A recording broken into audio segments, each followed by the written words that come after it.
Magandang araw. Kumusta na po kayo? Eto po ako, magagawa na naman po ako ng aming dinner. So, ang lulutuin ko po ngayon ay pansit. So, ang halo ko po dyan ay itong chicken na nilaga ko po at hinimay-himay na ng konti-konti. Ang ating mix fishball.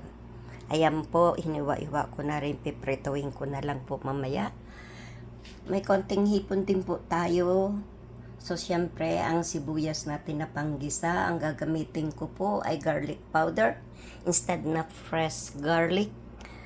At saka, syempre, meron po siyang Baguio beans at saka meron din po itong cabbage, Baguio cabbage. Awan po ko anong pangalanan nito. Ito po ang panghalo ko. So, magigisa na po ako. So, piprituin ko po muna itong aking fishball. And then, susunod ko po ang sibuyas. So, heto po, ginigisa ko na po ang sibuyas at eto pong fishball. Ay nakikita ninyo na naprito ko na po ito.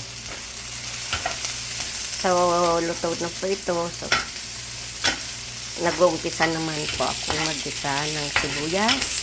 At ilalagay ko na po ang ating karne ng chicken at saka ang hipon. Tapos isusunod po natin ang ating mga vegetables. So, heto na po ang aking pansit. Ito po ay Mickey bihon.